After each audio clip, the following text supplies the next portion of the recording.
நமஸ்காரம் எல்லாருக்கும். Welcome to Kana's what's cooking. இன்றைக்கி நம்ம சமையலில் வெண்டைக்காய் புளிக்குழம்பு செய்ய போகிறோம். இதுவும் செட்டிநாடு ஸ்டைல் புளிக்குழம்பு தான். இதே மெத்தடில் தான் நம்ம வந்துட்டு வேறு மீன் குழம்பாகட்டும், நம்ம கத்திரிக்காய் எண்ணெய் கத்திரிக்காய் குழம்பு இது மாதிரிலாம் செய்வோம். அதை நம்ம எப்படி சிம்பிளாக செய்யலாம், ஒரு சின்ன சின்ன டிப்ஸோடு எப்படி பண்ணலான்றதை பார்க்கலாம். நம்ம புளிக்குழம்பு அப்படின்னு சொன்னாலே அதுக்கு மெயின் இன்க்ரீடியன்ட் வந்துட்டு நமக்கு நல்லெண்ணெய் தான். அப்புறம் சின்ன வெங்காயம், பூண்டு, தக்காளி, நல்ல ஒரு எலுமிச்சம்பழம் சைஸுக்கு நம்ம புளி எடுத்து அது வந்து அரிசி கழுவின தண்ணியில் நம்ம ஊற வைக்கணும்.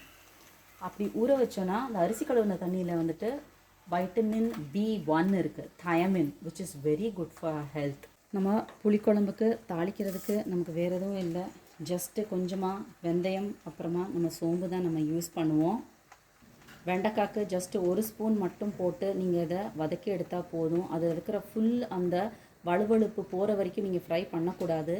ஏன்னா அந்த வழுவழுப்பு தன்மை தான் வந்துட்டு நமக்கு கொலாஜின், இந்த இலாஸ்டிசிட்டிக்கெல்லாம் ரொம்ப நல்லதுன்றாங்க. அதுக்காகவே நமக்கு ஆர்த்ரைட்டிஸ் இருக்கிறவங்களாம் என்ன பண்ணுன்னா, நைட்டு 2 வெண்டைக்காயை தண்ணியில் ஊற வச்சுட்டு அதை காலையில் அந்த வெண்டைக்காவை சாப்பிட்லாம், இல்லாட்டினா தூக்கி போட்டுட்டு அந்த தண்ணியை குடிச்சிங்கன்னா ஹார்ட்டுக்கு ரொம்ப நல்லது, போனுக்கு நல்லது அப்படின்னு சொல்கிறாங்க. நல்ல சின்ன வெங்காயம் தாளித்து அதில் வந்துட்டு முழு பூண்டு இது போட்டு எவ்வளோ முடியுமோ அவ்வளோக்கு நம்ம கருவேப்பிலை சேர்க்கணும்.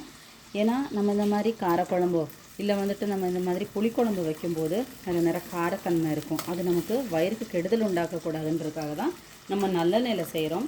அட் த சேம் டைம் நம்ம கருவேப்பிலையும் போடும்போது அது நமக்கு நல்ல குளிர்ச்சி. சின்ன வெங்காயம் நார்மலாக நம்ம டெய்லி ஒன்று பச்சையாக சாப்பிட்றது ரொம்ப ரொம்ப நல்லது அப்படின்னு சொல்கிறாங்க. சின்ன வெங்காயம், பூண்டு ரெண்டுலேயுமே அதிகப்படியான ஆன்டி ஆக்சிடென்ட்ஸ் இருக்கிறனால அது நம்ம உடம்புக்கு ரொம்ப ரொம்ப நல்லது, எந்த கெடுதலும் செய்யாது. கொஞ்சமாக உப்பு போட்டுக்கிட்டிங்கன்னா அது வதங்குறதுக்கு கொஞ்சம் நல்லா ஈஸியாக இருக்கும். மஞ்சள், எந்த ஒரு சமையலாக இருந்தாலும் மஞ்சள் சேர்த்துக்கோங்க, நமக்கு ரொம்ப ரொம்ப நல்லது. It has all antifungal, antiviral, antibacterial properties. இது நம்மளோட புளிக்குழம்பு வந்து கொஞ்சம் திக்காக இருக்கும் அப்படின்றனால நம்ம வந்துட்டு அது நிறையவே மல்லிப்பொடி போடுவோம். உங்களுக்கு தகுந்த நிறைய பேர் சொன்னாங்க, நான் சொல்கிற அளவு வந்துட்டு அவங்களுக்கு பத்தலை அப்படின்னு சொல்லிட்டு. ஸோ 1 ஸ்பூனு நான் வந்து காரப்பொடிக்கு இந்த காரன்றனால நான் 3 ஸ்பூனு மல்லிப்பொடி போடுறேன். நீங்கள் 2 ஸ்பூன் மல்லிப்பொடி போடலாம். ப்ளஸ் நீங்கள் வந்து காரப்பொடி நிறைய வேணும்னாலும் நீங்கள் ஆட் பண்ணிக்கலாம். எனக்கு சின்ன குழந்தைங்க இருக்காங்க அப்படின்றனால நான் காரம் லிமிட்டாக செய்கிறேன். புளிக்குழம்புன்னு சொல்லிட்டு ரொம்ப புளி ஊற்றிடாமல் நமக்கு எந்த அளவுக்கு தேவையோ அந்த அளவுக்கு உப்பு, புளி, காரம் எல்லாம் நீங்கள் சேர்த்துக்கலாம்.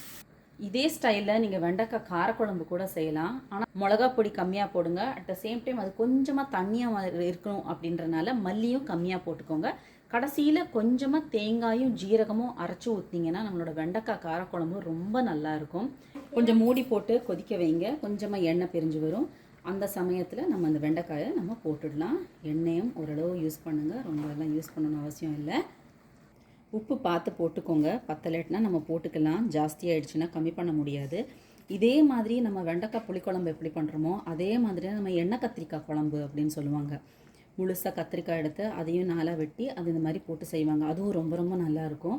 இந்த தைப்பூசம் டைம்லலாம் அம்மா வந்துட்டு புளிக்கான்னு ஒன்று செய்வாங்க. அது எப்படின்னா பரங்கிக்காய் இருக்கு இல்லையா, ஸ்வீட் பம்கின், அதை இந்த புளிக்குழம்புல போட்டு சொல்லுவாங்க. ரொம்ப நல்லாயிருக்கும், டேஸ்ட்டு ஸ்வீட்டாக இருக்கும், கொஞ்சம் காரமாக இருக்கும், புளி இருக்கும்.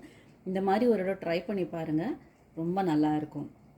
குழம்பு நல்லா ஓரளவு நல்லா கொதித்து வரும்போது அதில் வெண்டைக்காய் ஆட் பண்ணுங்கள். இதே மாதிரி தான் நம்ம கத்திரிக்காயும் சைடில் கொஞ்சம் வதக்கி வச்சுட்டு நம்ம இதில் போடணும். வெஜிடபிள்ஸ் முழுகிற அளவு மட்டும் தண்ணி வைங்க, இல்லாட்டினா தண்ணி ரொம்ப ஆயிடுச்சுன்னா குழம்பு ஜாஸ்தி ஆகிடும், மீதமாகிடும். எப்பவும் நம்ம ஒரு பொருள் செய்கிறோன்னா நம்ம ஒரு தடவை ஃப்ரெஷ்ஷாக செஞ்சு சாப்பிட்றோம், அது இன்னொரு தடவை நம்ம சூடு பண்ணி சாப்பிட்லாம், அவ்வளோதான்.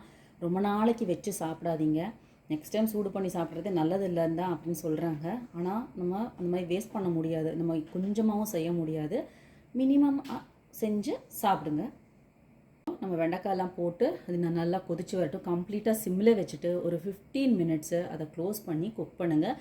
சீக்கிரமும் குக்காகும். அப்போ அந்த வளவளப்பு தன்மை பாதி இருக்கிறனால அதோடு சேர்ந்து உப்பு, காரம், புளிப்பு எல்லாமே சேர்ந்து வரும். 15 மினிட்ஸ் கம்ப்ளீட்டாக சிம்மில் வச்சு குக் பண்ணலாம்.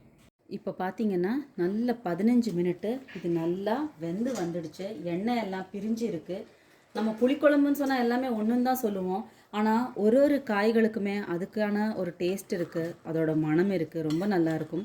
இதில் பார்த்தீங்கன்னா வெறும் காய் மட்டும்தான் தெரியும் உங்களுக்கு. ஏன்னா நம்ம காய் நிறையா சாப்பிடுவோம். எப்பவும் சொன்ன மாதிரி சாதம் கம்மியாக வச்சுட்டு காய்கறிகள் நிறையா சாப்பிடுங்க. அப்போ குழம்பு உங்களுக்கு கொஞ்சம் தான் தேவைப்படும். இந்த மாதிரி ட்ரை பண்ணி பாருங்கள்.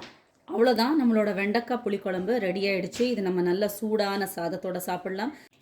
நீங்கள் இது மாதிரி புளிக்குழம்புக்கு அப்பளம் சாப்பிட்டிங்கன்னா டேஸ்ட்டு ரொம்ப நல்லாயிருக்கும். அதை டைரெக்டாக ஃப்ளேமில் வைக்காமல் அதில் நீங்கள் செஞ்சீங்கன்னா அது ரொம்பவும் கறி பிடிக்காது. அட் த சேம் டைம் இந்த டேஸ்ட்டும் ரொம்ப நல்லா இருக்குது. நல்ல சூடான சாதத்தோட நம்மளோட வெண்டைக்காய் புளிக்குழம்பு வித் சுட்டாப்பளம் ஒரு கூட்டோட சேர்த்து சாப்பிடுங்க. டேஸ்ட்டு ரொம்ப நல்லாயிருக்கும்.